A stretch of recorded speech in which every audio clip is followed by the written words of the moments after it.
To genuinely support the locker room and get a bit of enjoyment out of your footy, go to moneyball.com.au and sign up for free today. There are plenty of options to choose from, whether it be a $2 comp with your mates or a $10,000 guaranteed prize pool. Go to moneyball.com.au, support the show and sign up for free. What's up, guys? Welcome to another episode of The Locker Room. I'm here with the man himself, Chris Walker. What's going on, brother? Nah, not much, mate. Just working and... I wish I was still playing footy, but... there's a rumour going around, and that rumour was started maybe 5 minutes ago, that you might be coming back and playing next year. Yeah, mate. Played last year with the Ipswich Jets with the brothers out there, and really enjoyed myself, but I did my knee last game of the year, okay. so... ACL? No, I did my PCL. PCL, okay. But yeah, I'm hoping to... Might make a comeback for next year. Yep. And so... What's been going on? You've got your own business. You've been. I guess you were away from. Did you retire for maybe 1 or 2 years? Then you came back. Yeah, mate. I retired. I finished playing in 2011 at the Parramatta Eels. Yep. Retired sort of halfway through. I had my business going when I was playing for the Titans, and mate, it sort of just took over my life. The Earthworks business, and mate, had a couple of years off and went back and played at the Jets. And so, your career has been like there's been a lot of ups and downs, but there's been a lot of ups. You've been with the Broncos, the Titans, the Eels. Am I missing anyone else? Yeah, mate, played at, I first started at the Broncos, then I went to South, and I left pretty controversial at the South, at South in 2003. I'd sort of signed with the South from the Broncos in 2002 as probably a marquee signing. I'd just come from playing really State of Origin, and I was sort of a marquee signing back then.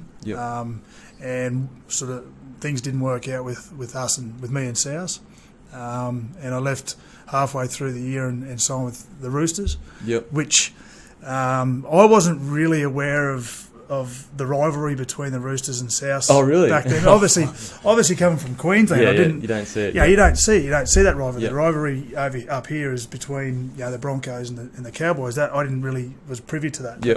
I remember so the worst decision. I made a good decision to go to Roosters, but a worse decision for the South fans. And it's something now. Even I look back and I wish I had stayed with South. And stuck it out, but.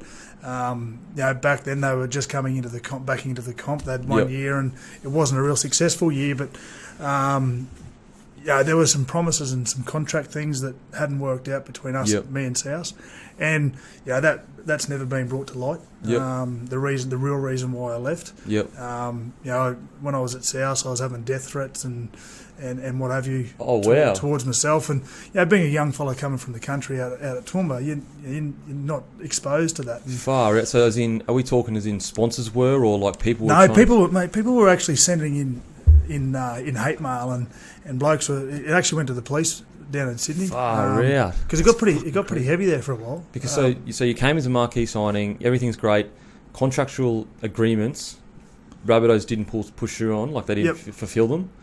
Then you announced, I'm out of here, I want to leave, and that's when you started getting death threats from fans and stuff like that. No, I actually got a few death threats while I was still at South from South fans. I mean, I come down, I hadn't played as well. You were suffering. Yeah, it was suffering as well. From bullshit. From what was happening off the field. If you know what it's like when you come from Broncos, everything's sort of done for you. It's so professional. It's 100%. And I went down there, and it was a totally different kettle of fish. And I wasn't, being a young fella from Toowoomba and having everything given to you until you're 22, I hadn't really set myself up for what I was going into. But it's one of those decisions that I look back now as a 36-year-old. And wish I had stuck it out. Agreed. But we come to a mutual agreement, the management and myself, to give back all the money that I'd signed. Oh, really? I remember sitting in with, I think, Tugger was and Langmack were the coaches. And I sat down and I said, mate, listen, I'm going to give back all my contract money. You can put it into junior development or bring up another couple of young fellas with my money. So, we left on pretty good terms, but the decision to go to South to Roosters sort of infuriated a couple of South fans. It was a very stressful time in my life. Like I said, I wish I'd Wish I had have worked it out with South. We tried, but it just didn't come to. But it's hard to like there's similar situations with me as like, well, I wish I'd have stuck it out with the Warriors, or I wish I'd have stayed at the Broncos or whatever. But it's hard to like look back and say, I would have done this differently, but we forget that there were circumstances at the time that were very desperate. Like, for example, like there's been times when I had no money and I had to leave. Yeah. And when I look back and I'm like, well, maybe I could have pulled some money out of here, or borrowed money here or here to stay. But at the time, especially around money, I think money is a very stressful situation for a young kid. So yeah, it's easy for people to go, why didn't you stay, or why didn't you stay? But like, you're living it. Like, you're living it each day. The bullshit, the lies, we promise you this, we promise you that, and you're sitting there going, well, hang on a minute, like, I agree. If I were to turn around and say I'm not playing for 4 weeks because I don't feel like it, or I just don't have the capacity to do so, like just the equivalent of like 4 match payments from them or something. You'd be the friggin' enemy, but they can do that. Do you know what I mean? It's reverse. But it's amazing you say that, because they're looking at it as a business. We look at it as employment. And that's the difference thing. If I find, and I see it, you'd see it all the time, when players want to leave a club, they're the worst ones to do it. But if a club wants to get rid of a player, it's a positive. And the thing is, I've been in both situations where I've been sacked from 2 clubs, and it's not a nice feeling. But when you want to leave, you also looked at it as a bad person, but when you get sacked, you're always the bad person. So you're doomed if you don't, you're doomed if you do. So that's just the way business is, and we've seen it with these young blokes over recent times, with guys taking their life because of the stress and the pressure that goes with it. And I think you could probably ask every player, and I reckon that they've been through those hard times if they haven't had the career of a Darren Lockyer or an Alan Langer. Oh yeah, 100%. Especially because and it's hard. It's a hard balance, because clubs they need to make it so that players do think that it is an extremely important thing. Like, so for example, this game is really do or die. This game really does matter. This game is everything. When in the big scheme of things, it doesn't really matter. But the kids in their head, they're thinking this is do or die. If I do get injured, it is do or die. My whole life's over. My whole career's over. And they get injured. And like for example, that the young West Tigers boy, I think it was he West Tigers? He did his pec, and he took his own life. Like, it's that's the thing. I look at when I first started coming through grade as a young fella at the Broncos, we didn't have social media. If you did play a bad game, there might have been a handful of blokes at the game that given it to you, and that was it. It's these young guys at the moment. I feel, I experienced social media at the end of my career, and I think I'm a pretty thick-skinned sort of bloke.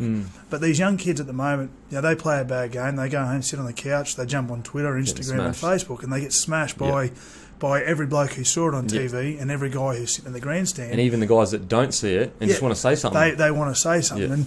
And the thing is, what people don't understand with social media, don't get me started on social media. I like social media. It's a good tool if you can use it. I love it. Exactly. And it's a bad tool if you don't use it right. We've seen players, and the thing is, we'll see a lot more players. They're young kids, they'll make mistakes. The recent one, Mitchell Pearce, and obviously Chris Gale.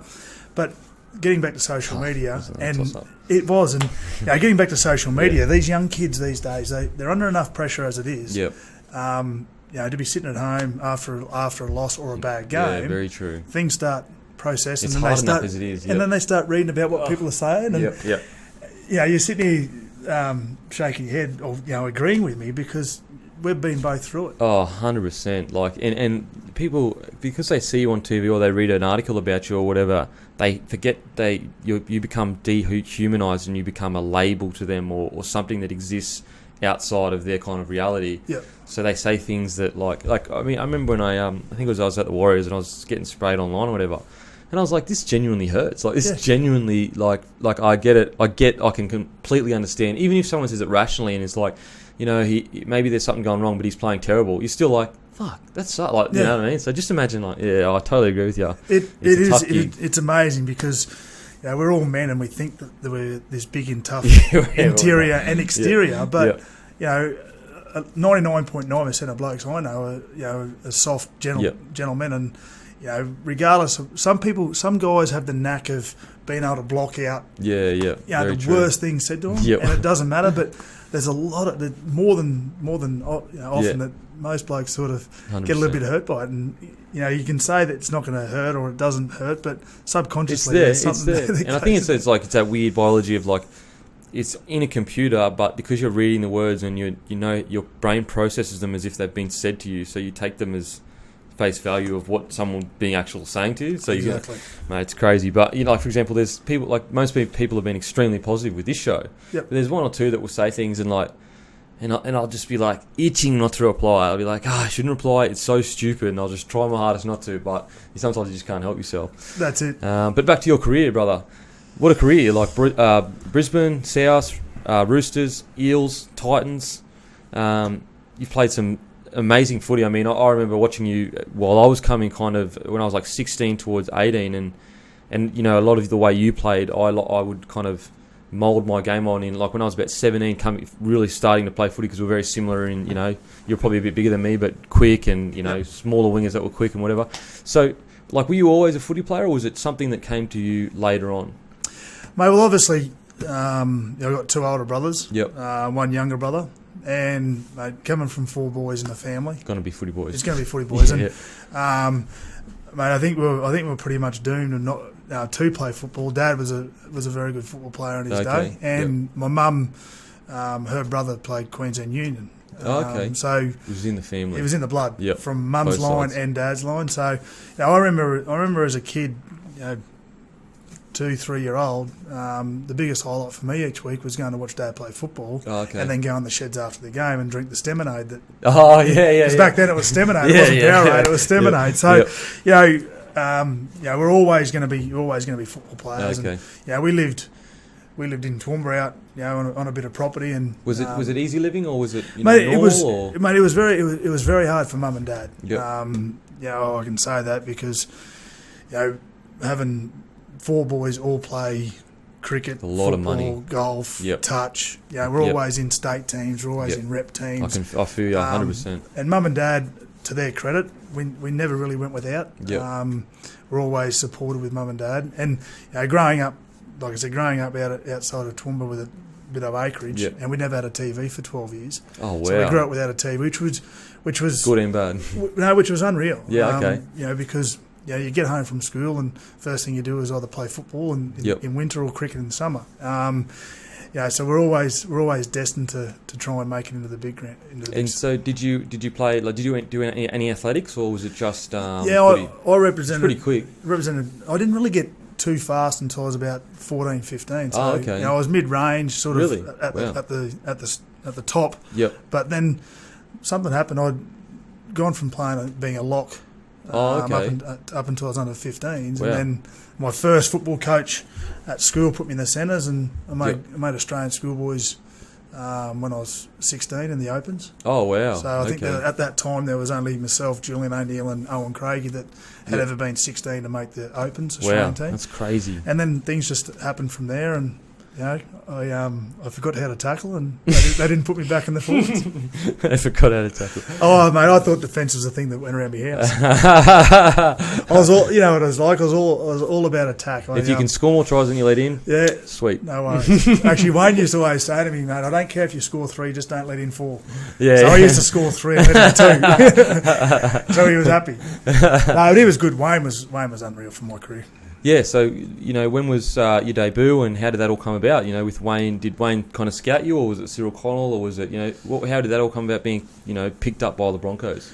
Mate, well, obviously, Ben's 4 years older than me, my older brother, and then Shane's 2 years older than me. And I remember Ben had, at the age of 14, 15, I think he had about 9 NRL clubs back then, ARL clubs after him. Oh, wow. Okay. So, because he wasn't a bad footballer coming through juniors, and then obviously once they scouted Ben, it sort of filtered down to Shane and then me and then Luke. So I was picked up and put in the Broncos system at 13, and then by Cyril Connell, and then it was sort of nurtured through. And Wayne actually coached my dad in the Brisbane comp back, really? Back in the 80s. Fuck, that's cool. Yeah, so, Wayne's coached all the boys except for my younger brother Luke. Yep, that's cool. But he was very good for my career early on. And looking back, I should probably never have left the Broncos. The only reason I left Broncos is because I had a girl in Sydney that I was seeing. And, no. Is she your wife now? No? No. Oh, no. Women. I know, mate. I know. So that was Kate Ritchie from Home and Away. I was dating her for 5 years. And okay, I don't say I know. I take that back. Yeah, and then he was with it. And then, so I left Brisbane and chased that down there and ended up at South and ended up at Roosters. Yep. Okay.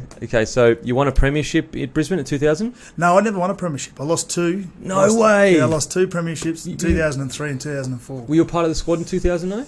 I was a part, but I was injured. Because I remember because Lottie was saying that you were part of the squad, and he said, did you debut at the same? Yeah, we debuted round 2 against Cronulla. Yep. In 1999. Okay. And so you were injured for that grand final. Yeah, and we lost. I think we lost 18-6, I think, against Cronulla. Yep. We played them at ANZ. So, yeah, Lottie and I debuted, and, mate, he was good, Lottie. We had a really good crew when we were up here at the Bronx. Mate, that team, we were talking about it last night, is outrageous. That team was out. I would put forth the argument that was the greatest team to ever play the game.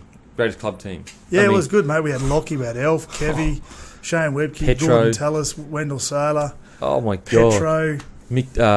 Hancock. Yeah, it was. We were really blessed. To come through that era. Yep. Like obviously Lottie and I had the privilege of debuting together, but I remember getting outballs back then. From Kevy and Darren Lockyer. Two of the best blokes you could get an outball from, and then we had Elf in the middle. It's outrageous. Gordon Tallis. I didn't really get along with Gordon. Oh, really? I didn't get along with Gordon when I was there because just clash or something. We clashed. Personalities, yeah. We're the other end of the scale with personalities. Okay. I was young, brash, out there. It's not until actually Gordon and I have had a bit of a laugh about it. I actually said to him, mate, I couldn't stand you when I was at the Bronx.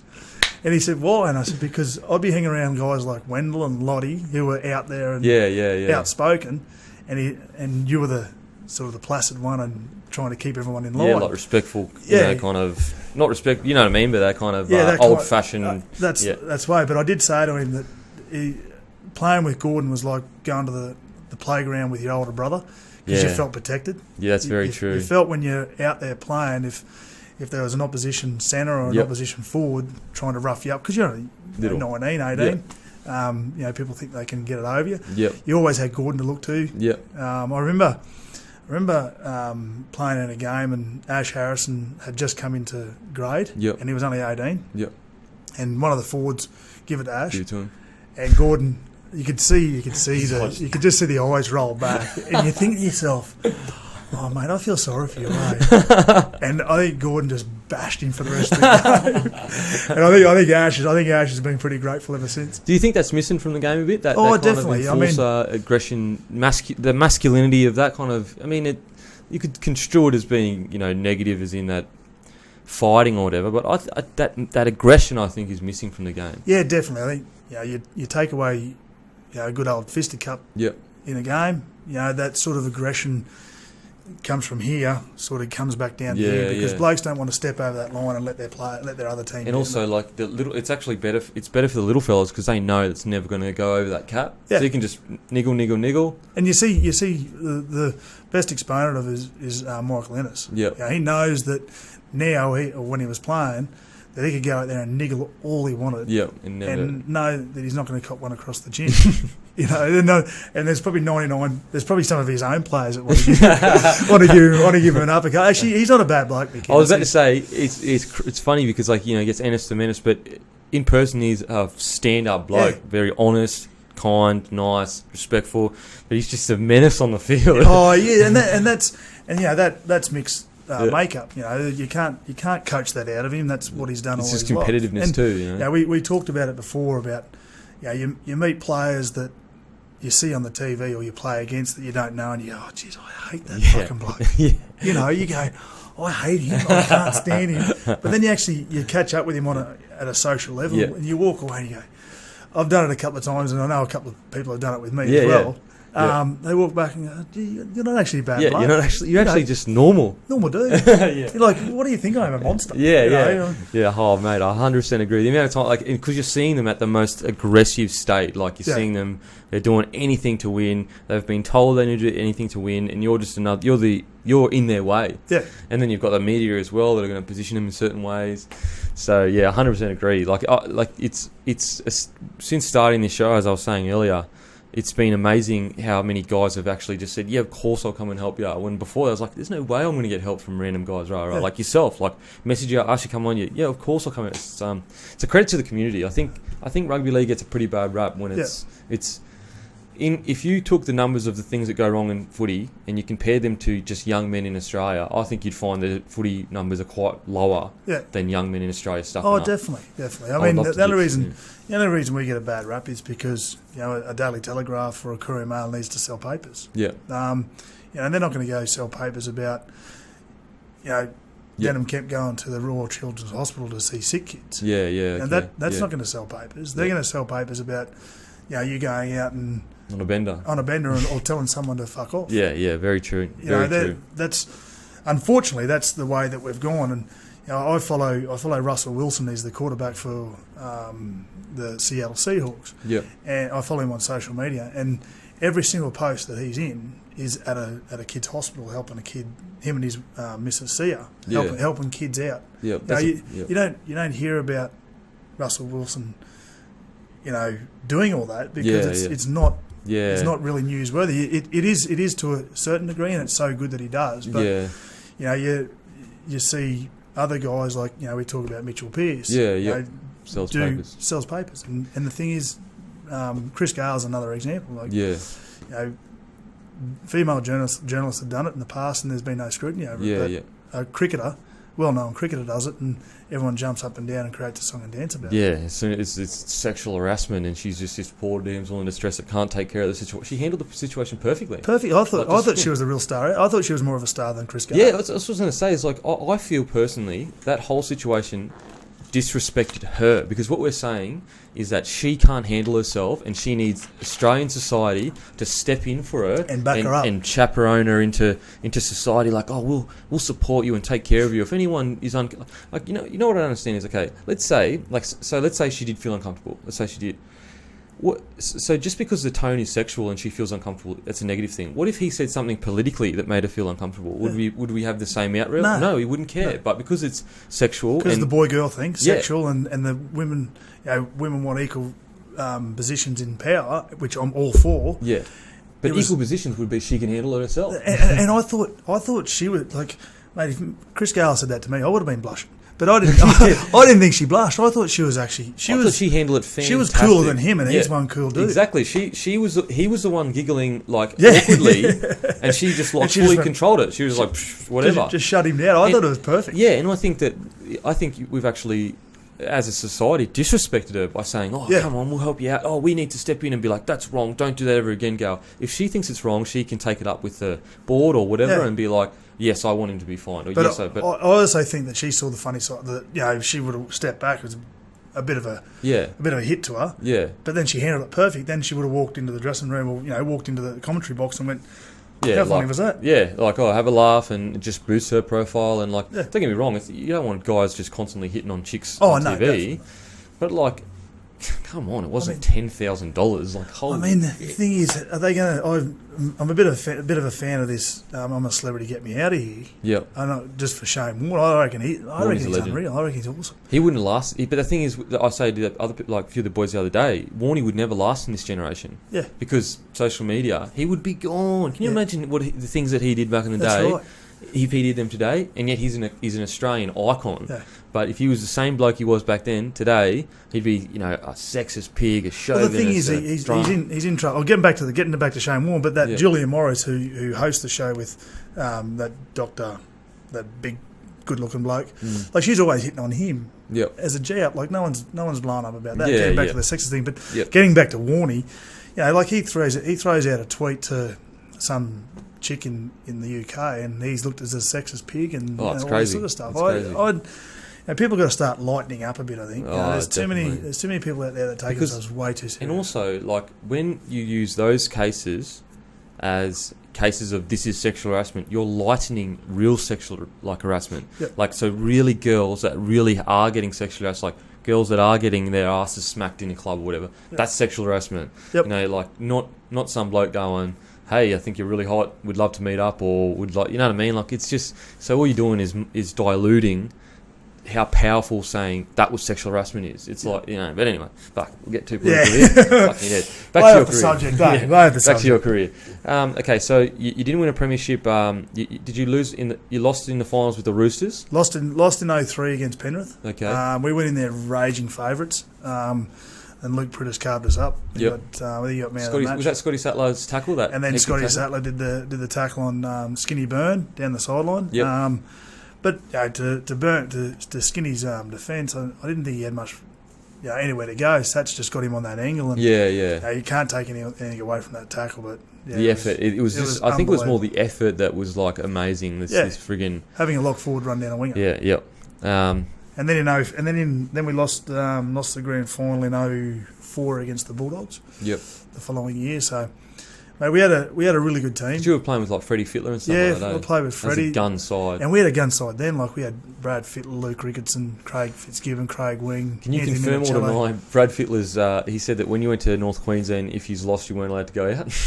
I'd go out anyway. But he said that's why he's always won, because you had a rule that if you... Well, see, the rule, and you can back me up, the rule when you go to Townsville, you pack your going out clothes before you pack your footy gear.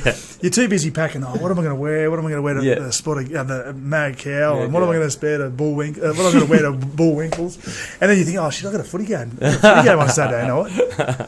Oh, man. So as I said earlier, you had a roller coaster career. What do you reckon?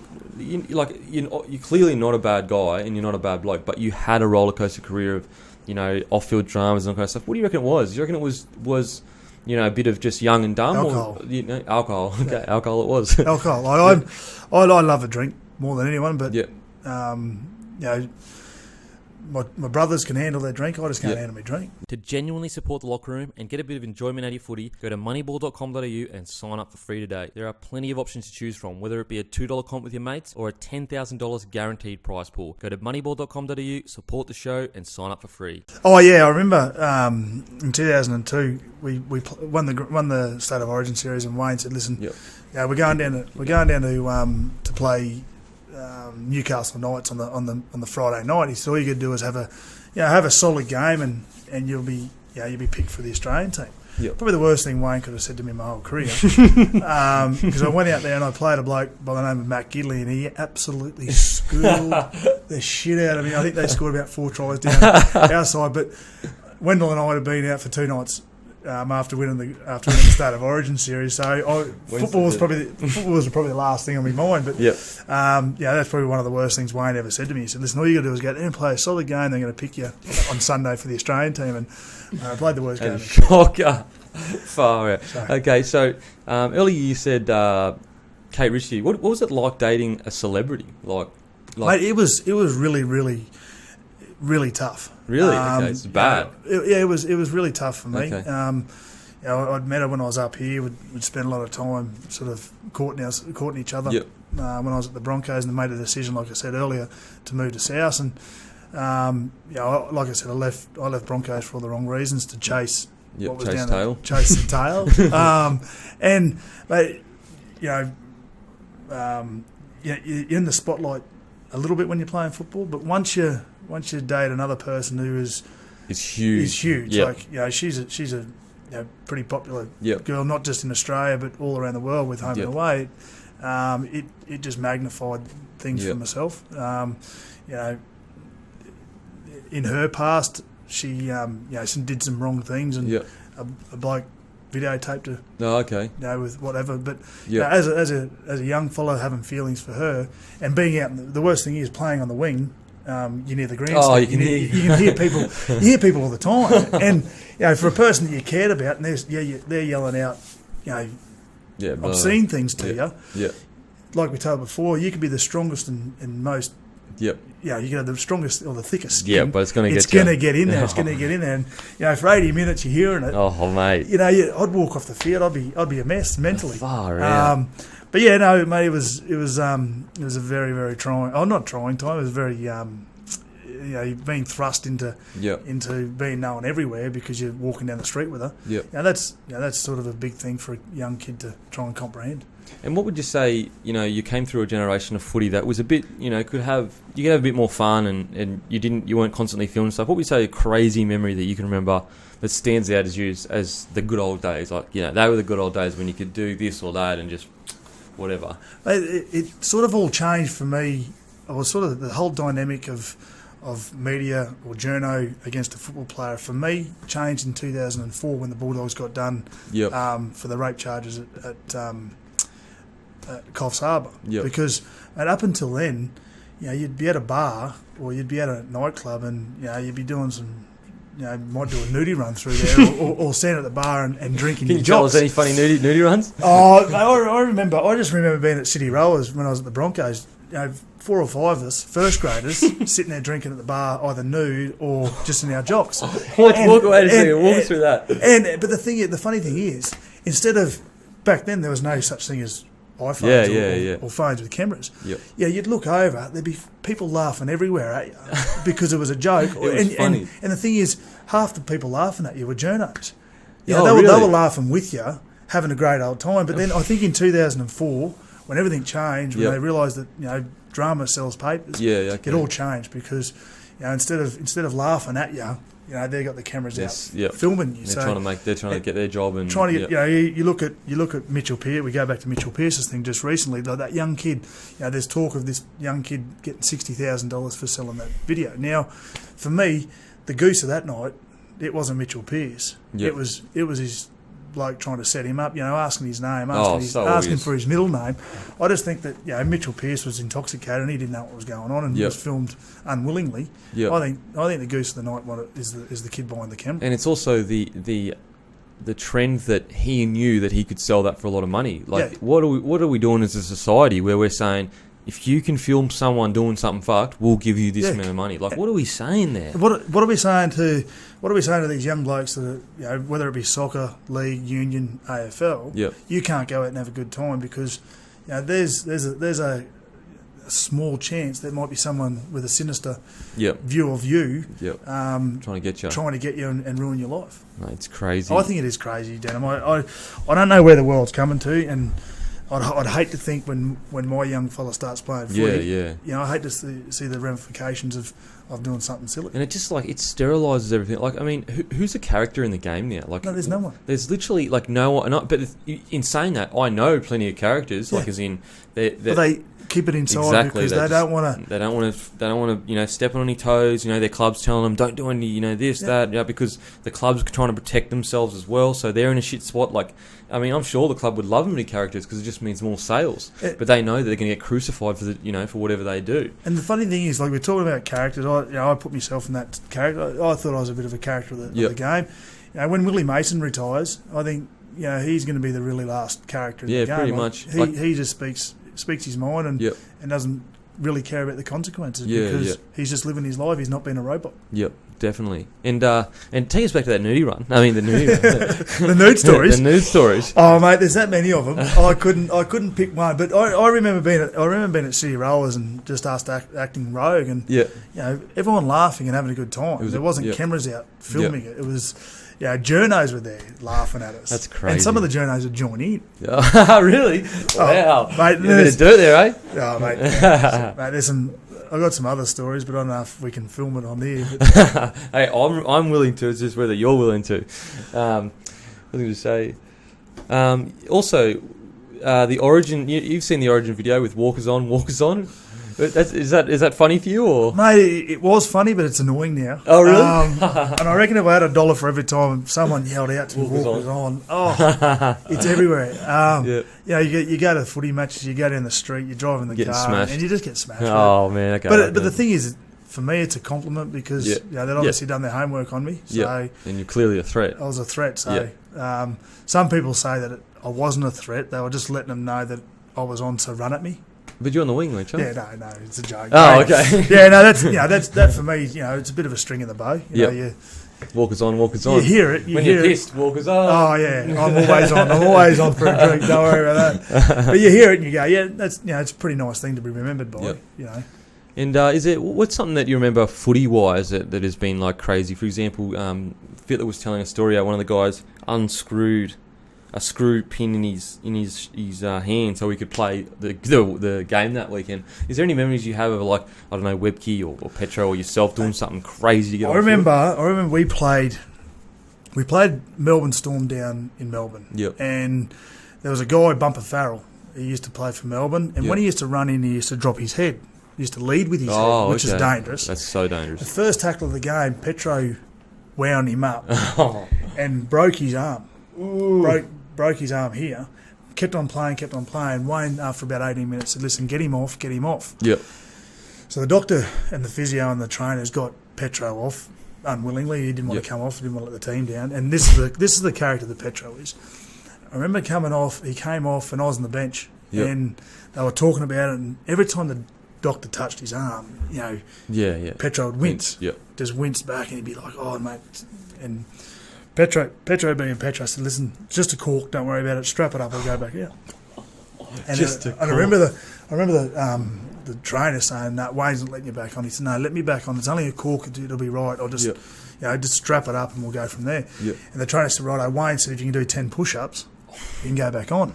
So Petro's down there, 10 push-ups, like, I'm not talking pumping them out, like he was barely pushing them out. It wasn't revealed. It was revealed after the game that he broke his arm, and that's probably the toughest thing I've seen on a footy field. Wow. It was. So he went back out there. With a full broken arm. Now, we talk about that now, and it's superhero and all this sort of stuff. But back in the day when my dad played, it was normal. It was normal. Like, it's crazy. Now, I remember seeing a photo of Dad coming off. When you see my dad, he had 12 broken noses, and one of the times the bone come out of the skin, and he was still playing on. I was like, nah, leave me out of that. I'm not about that stuff. Nah. I'm about scoring tries and and looking pretty. Yeah, that's about it. I'm about hanging out with footy players, scoring a few tries, and having a party. The only reason I played footy was to party with the boys after the game. So what's your what would you say your fondest memory of footy is when you think of your career and, like, you think back in positive light? What's a fond memory? Mate, I've got a few of them. I reckon, obviously, we talked about it before, debuting for the Broncos with Lottie. That was a highlight. I mean, as a young kid, you always dreamed to play NRL, and I got the chance to play 13 years. But that's also a memory. 13 years of playing first grade football. Not many blokes get to do that. It's crazy. But I'd say probably the fondest memory was running out for Queensland. Oh, really? It was in 2001, Game 1. We played New South Wales at the Old Lang Park before they redeveloped it. Yep. And I remember I was on the bench. I remember just, I remember as a kid going to watch Queensland play New South Wales there. So, getting the opportunity to actually go out there and play in the Queensland colours is by far the biggest highlight of my career. Yep. Did you score any meaties or? Mate, I scored.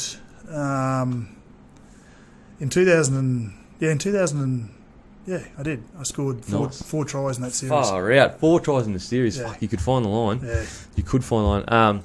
And we were speaking about earlier off-field discretions. What can you tell us, like, some of the in-depth, funny ones that happened? Like, not the negative ones, but the ones that were, like, funny that a young boy can kind of relate to and laugh about that you did get in trouble for, but whatever. Boys will be boys. I'd probably have to say.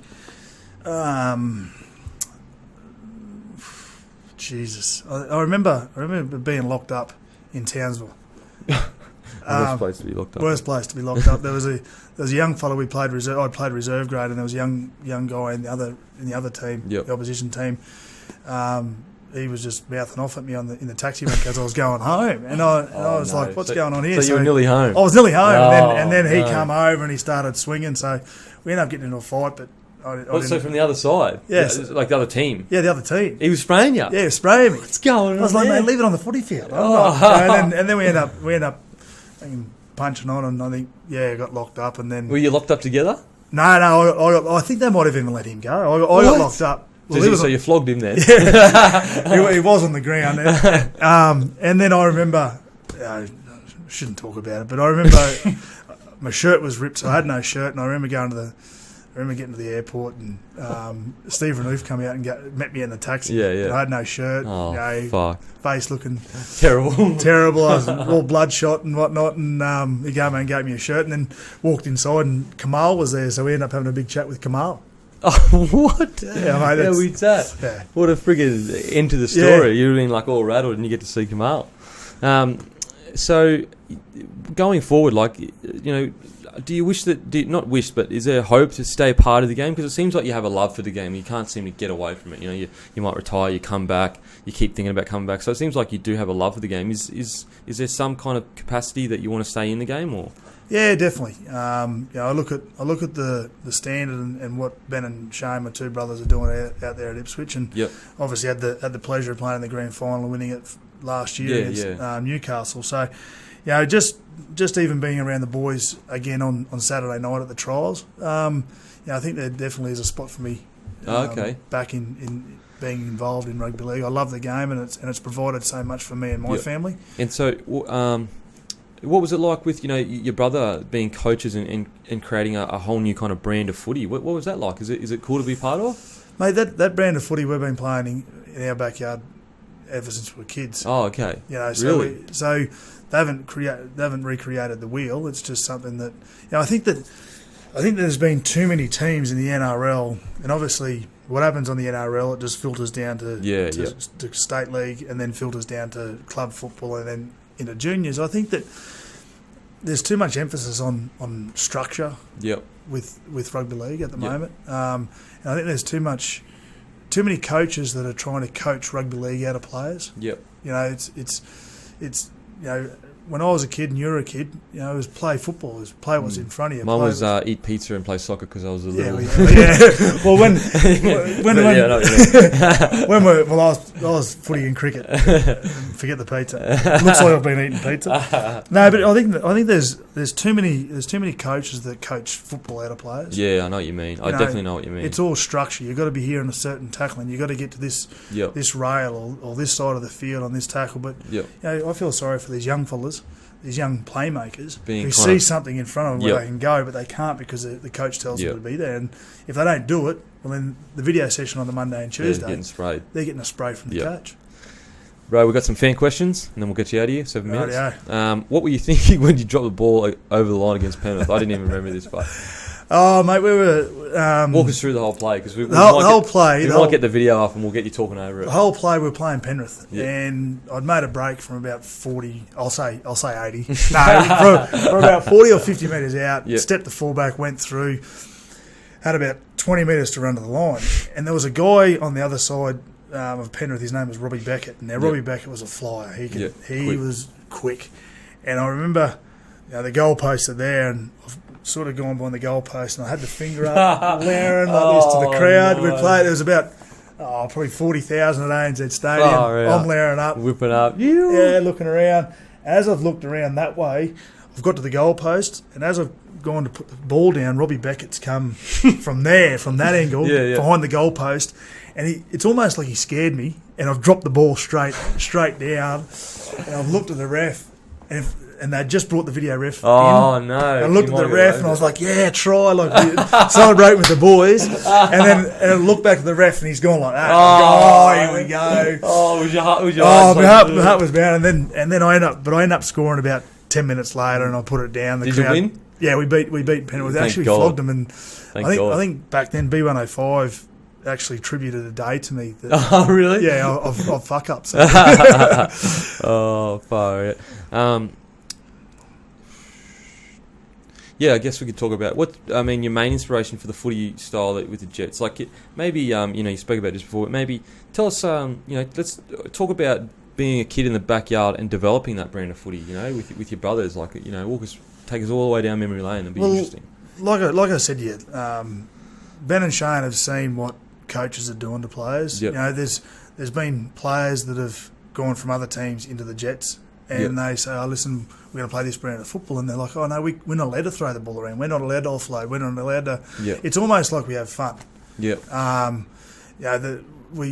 joke at the it's not a joke, it's pretty serious, but when Murray's play football, when the Murray kids play football, Yeah. it's throwing the ball It's around. beautiful. It's beautiful Yeah, football. yeah, it's football. And we've got a lot of Indigenous kids in our team, and we actually call it "Let's play Murray football." Let's play Jets football, because it's all about throwing the ball around and having fun. Like you go to the street to Cherbourg, the Indigenous communities, and there's 1,000 kids playing footy on the. They're so talented. And they're so talented. And what they're doing is they're not having structure. They're not doing this. They're throwing the ball around, chipping and chasing from their own try line. And that's the sort of brand of footy that Ben and Shane are instilling in the boys. It's all about having fun. Yeah, and okay. I know when I'm having fun, I'm enjoying myself and I'm doing Playing good footy. and playing good football. Yeah. It was like when I was at Broncos. We had a bit of a structure there, but Wayne would always say to me, "Chris, listen, I don't care what you do, just go out there and have fun. And you can rove around the footy field and come up the middle and go the other side." That's what's so good about Wayne, because he knows what to say to each person. That's right. Like some he's guys, the master. Oh mate, He's some the guys he might say,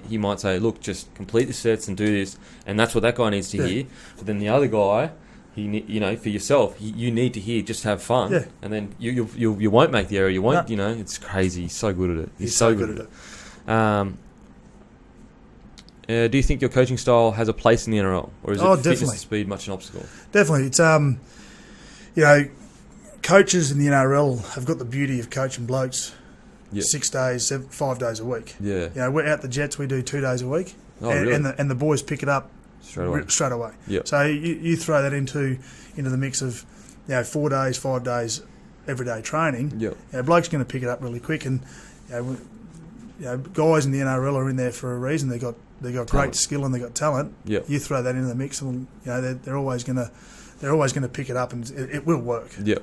And I reckon Ben and Shane will coach an NRL team this year. Yeah, I hope so. I really do hope so, because the game could it's like when the West Tigers shook it up a bit with the quick play the balls. That's right. It was good. It worked, and it was entertaining as well. The fans love it. Oh mate, 100%. And did you and Freddie practice that banana kick that you scored in 2004 grand final, or was it just instinct?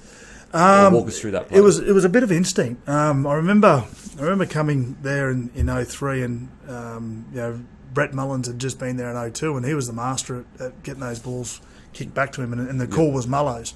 Yep. And I remember looking up, and I remember it so clearly. I remember looking up, and I see Luke Patton sort of drift to the open side a bit, which gave Freddie, because he thought Freddie was going to put a crossfield kick over, and I remember just yelling out to Freddie Mullows as he was as the play the ball, and I remember Freddie looking at me and saying, "Shut up," because he was thinking it. He was thinking it as well. He was going to tip off. It was so me being jumpy and yelling out Mullows could have he was thinking, don't let him aware that we're going to put this kick over. So he actually said to me, "Shut up," and I thought, and as soon as I knew he said that, I knew he was going to do it. He was going to do it, and then I just had to position myself, and the kick was perfect. Oh mate, how good is he? Oh yeah, he's so good. And I guess craziest memory of footy. When you think crazy, what do you think of when you think footy? When you say those words? Crazy. I think crazy for me and football was living in a house full of footballers. Oh, come on! You've got to have some kind of stories there. Oh, mate, when we were at the Roosters, we lived in the house. There was me, Brett Finch, Anthony Minicello, Michael Crocker, and Todd Payton.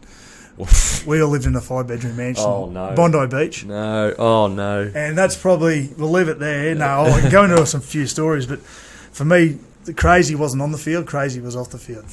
It was probably one the PGest one you can give us. It was probably the best 12 months of my life. We all moved in together, and as young fellas, I was 24, living in Bondi with probably four of the best blokes I've known. Getting paid all right as well. Getting paid all right, playing football, being healthy, enjoying ourselves.